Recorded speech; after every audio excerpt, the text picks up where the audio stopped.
Hello everyone, कैसे हैं आप लोग। उम्मीद है कि अच्छे ही होंगे। आज एक बार फिर से आप सभी का स्वागत है अपने चैनल HR4U में नए और लेटेस्ट वीडियो के साथ। आज मैं आपको पढ़ाने जा रहा हूँ हिंदी, यानी आपके 10th क्लास की हिंदी, चैप्टर नंबर 14, जिसे हम पीपल कहते हैं। कौन सा आपका चैप्टर है?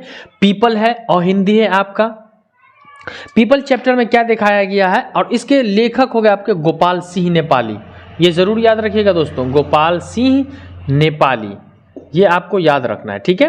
अब हम यहाँ देखते हैं इस पीपल में, ये एक पीपल वृक्ष है जैसा कि आप भी जानते हो, और प्राचीन समय में हमारे यहाँ वृक्षों की पूजा होती आई है। क्यों? क्योंकि हर वो चीज की हम पूजा करते हैं, हमारी संस्कृति है भारत की, जिससे हमें लाभ होता है। हम नदी की, गंगा की, आसमान की, सूरज की, चांद की, सितारे की, सब चीजों की पूजा करते हैं। क्यों? क्योंकि हमारा देश अतिथि देवो भव का है। हम इस देश में हर उन चीजों की पूजा करते हैं, मानते हैं, जो हमें लाभ देता है। पीपल का पेड़ हमारे लिए बहुत उपयोगी होता है। यहाँ पर हम वृक्ष की साया में ठंडी सांसें लेते हैं। नदी के किनारे ये पीपल का पेड़ है। यहाँ पर जब पक्षी जो होते हैं, वो जानवर थक जाते हैं, पक्षी पेड़ पर आके आराम करते हैं धूप में, जानवर इसके साये के नीचे आकर के आराम करते हैं। तो इस चैप्टर में इन्हीं चीजों को दिखाया गया कि पीपल का पेड़ हमारे लिए किस प्रकार उपयोगी है।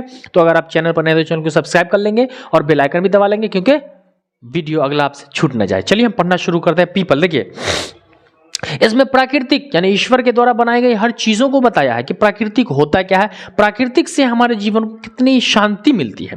पहले कह रहा है कानन का यह तरुवर पीपल, तरुवर यानी जंगल में जो पीपल का पेड़ है वो युग युग से जग में अचल और अटल है। पूरे संसार में जब से जमाना, जिंदगी, दुनिया बना है, ये अचल और अटल है। पेड़ कभी चल के बाजार या घूमने नहीं जाता और अटल है, न टलने वाला, यहाँ पर रुका हुआ है।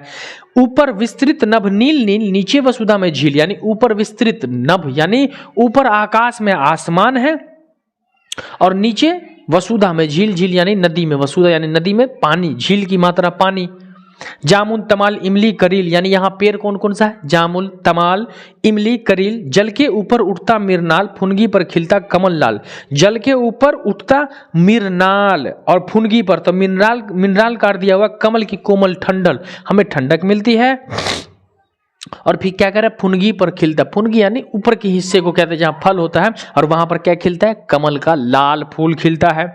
तीर तीर करे किरीरा मराल, पक्षी को कह रहा है कि पूरे साये में घूमती रहती है। ऊंचे टीले से वह सूरा पर झरती है, निर्झरनी झरझर हो जाती है बूंद बूंद झर, यानी ऊंचे टीले से, ऊंचाई से, निर्झरनी यानी झरना जो नीचे गिरती है और हो जाती है बूंद बूंद झरझर, यानी बूंद बूंद बिखर जाता है वो अलग अलग।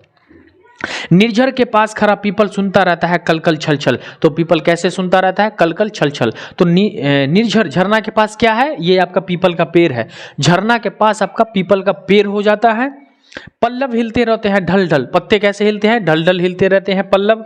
पीपल के पत्ते हैं गोल गोल, पीपल के पत्ते कैसे हैं? गोल गोल, ठीक है। सवाल है आपका, इसलिए मैं बता रहा हूं। कुछ कहते रहते हैं डोल डोल, पीपल के पत्ते कैसे कहते हैं कुछ? तो डोल डोल के कुछ कहते हैं। ऐसे देखते हो ना, पेड़ हिलता रहता है ऐसे। जब जब आती पंछी तर ऊपर, जब जब आती पंछी उड़कर, यानी जब जब पंछी उड़कर के उस पर आती है, किनारे पर आती है। जब जब खाता फूल चुनकर, और फिर उस पीपल से फूल चुन करके पंछी खाता है। पड़ती जब पावस की फुहार, और फिर पावस की यानी रिमझिम बूंदों की झरनाएं पड़ती है। बजते हैं पंछी के सितार, जब पावस की फुहार पड़ती है, बूंदे गिरती है, तो जानवर क्या होता है? वो गाने लगता है, नाचने लगता है, अपना झूमने लगता है। बजते हैं पंछी के साथ, बहने लगते हैं शीतल बयार। फिर क्या होता है? ठंडी ठंडी हवाएं बहने लगती है, क्योंकि जब झरना हो, बारिश हो और हवा चले, पीपल के पेड़ों पर पंछी हो, पंछी गाए, तो वो बहुत सुहाना मौसम हो जाता है। तब कोमल पल्लव हिल डुल गाते रहते हैं सरसर मरमर। तब जब वर्षा की फुहार होती है तो कोमल यानी नरम सा पत्ता ऐसे हिलती है और गाते रहते हैं कैसे? सरसर मरमर, ये पैरों की टकराने की आवाज। मंजूल लख लख सुन सुन विहिवल बुलबुल, और फिर बुलबुल जो होती है वो सुन सुन करके विहिवल हो जाती है। बुलबुल गाती रहती है चह चह, तो बुलबुल कैसे गाती रहती है? चह चह करके बुलबुल गाती है। सरिता गाती रहती है बह बह, सरिता यानी नदी जो होती है वो कैसे? तो बह बह गाती है, यानी बह के जाती है नदी, ये ऑब्जेक्टिव है। सरिता कैसे गाती है? पत्ते हिलते रहते हैं रह रह, पत्ते कैसे हिलते हैं? रह रह के पत्ते हिलते हैं। फिर आगे कह रहा है जितने भी है इसमें कटोर, सब पंछी गिलहरियों के घर है।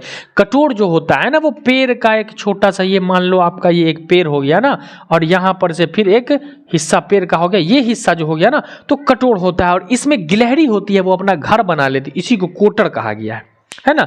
जिसमें है इतने, इसमें कोटर, है ना। उसके बाद कह रहा है कि जितने हैं इसमें कोटर सब पंछी गिलहरियों के घर, जो भी गड्ढा होता है, जगह होता है पकड़ने वाला, उसमें गिलहरी अपना घर बना लेती है। संध्या को अब दिन जाता ढल सूरज चलते अस्त, यानी शाम होती है, दिन ढल जाता है तो सूरज भी अस्तचल हो जाता है, डूब जाता है। कर में समेटे किरणें उज्ज्वल, और जो भी किरणें होती है वो सारे किरणों को समेट करके अपने कर में, और सूरज फिर ढल जाती है, अस्त हो जाता है, चला जाता है। हो जाता है सुनसान, लोग चल पड़ते हैं घर को। पूरा सन्नाटा, अंधेरा शाम होता है तो पूरा सुनसान हो जाता है। आपका घर अगर पेड़ के पास होगा, कहीं गाछी के पास, तो बहुत सुकून का जीवन आपका होता होगा। कमेंट में बताना। वही कह रहा है कि जब सुनसान हो जाता है चल पड़ते हैं घर को चील, चील भी अपने घर को चले जाते हैं। कोक यानी कौवा भी चला जाता है। अंधियाली संध्या का विलोक, और अंधियाली संध्या जो होती है वो वहां से भी वो निकल जाता है। सब अंधेरा होता है, सब कोई घर जाता, अंधेरा हमें संदेश देता है कि अपने अपने घर को चले जाओ। भर जाता है कोटर कोटर, बच जाते हैं पत्तों पे घर, कोना कोना भर जाता है और पत्तों पे भी घर बन जाते हैं। पत्ते पे जो भी पक्षी, जो भी परिंदे होते हैं वो अपना घर बना लेते हैं, है ना। घर घर में आती नींद उतर, और फिर शाम होती है तो हर घर में नींद उतर जाती है, हर व्यक्ति को नींद आ जाता है। निद्रा ही होता प्रभात, निद्रा ही में होता, निद्रा यानी नींद, नींद में ही हमारी सुबह हो जाती है। मम्मी आपको जगाती होगी, उठने का मन नहीं करता होगा, मम्मी थोड़ा और सो ले, थोड़ा और सो ले, नींद में ही सुबह हो जाती है, कट जाती है इस तरह रात, और फिर इसी तरह हमारी रात कट जाती है, इस तरह हमारी रात हो जाती है। फिर वही बात रे, फिर वही बात, जब हम रात में सारी दिनचर्या खत्म हो जाती है हमारी, शाम को सो जाते हैं, सुबह होती है, जागते हैं, फिर दिन का हमारा वही सिस्टम चलता रहता है। वही में लेखक गोपाल सिंह नेपाली कह रहे हैं, फिर वही बात रे, फिर वही बात, फिर वैसे ही हमारा जीवन शुरू हो जाता है। इस वसुधा का यह वन्य प्रांत, यानी इस पृथ्वी का एक वन्य प्रांत है, ये एक सिस्टम है दूर अलग एकांत शांत। और फिर कहाँ है दूर अलग एकांत शांत, यानी कहीं दूर जाकर के एकांत में और शांत में है ये पीपल का पेड़ है खड़ा, जहां पर शाल, ये वृक्ष का नाम है, ये शाल जो है वो इसको कहा जा रहा है कि है खड़ा जहां पर शाल, वहां पर जहां पर ये पेड़ है वहां पर है बांस, चौपाए चढ़ते नरम नरम घास। यहाँ पर पेड़ है जहां पर चौपाए जानवर, वहां पर बांस भी है, चौपाए जानवर नरम नरम घास भी चढ़ते हैं। निर्झर सरिता के आसपास, और वहीं पर एक झरना गिरती है, नदी जाती है सरिता, वही उसी के आसपास में ये पीपल का पेड़ है। रजनी भर रो रो कर, रजनी माने रात होता है, रात भर रो रो कर चकोर कर देता है, यानी रात भर रो रो करके पूरी चारों ओर में हल्ला कर देता है। रे रोज भोर नाचा करते हैं जहां मोर, और जहां हर दिन भोर में, सुबह में मोर नाचा करता है, जहां पर हर दिन सुबह को जब मतलब कि एक सुंदरता प्रभात होते हैं, शुभ प्रभात, तो मोर जहां नाचा करता है उसकी बात कही जा रही है। फिर कह रहे हैं हाँ वहां वल्लरी का बंधन बंधा, बंधन क्या, वहां वल्लरी यानी लता, लत्ती जो होती है आप देखे होगे ना, कद्दू वगैरह जो फूल टाइप का लत्ती होता है, हाँ वहां वल्लरी का बंधन, बंधन क्या, वह तो आलिंगन, आलिंगन भी चीर आलिंगन, है ना, वह तो आलिंगन, आलिंगन चीर आलिंगन, यानी कह रहा है कि वहां बंधन लत्तियों का क्या है, वहां पर तो जब संध्या शाम होती है तो वहां पर चीर का अर्थ होता है, चीर का वस्त्र, कपड़े को हम कहते हैं। बुझती पीड़थकों की, पथिकों की जहां प्यास, वही पीपल का पेड़ है जहां पर प्यासे पक्षी जीव जंतु आकर के अपनी प्यास बुझाते हैं।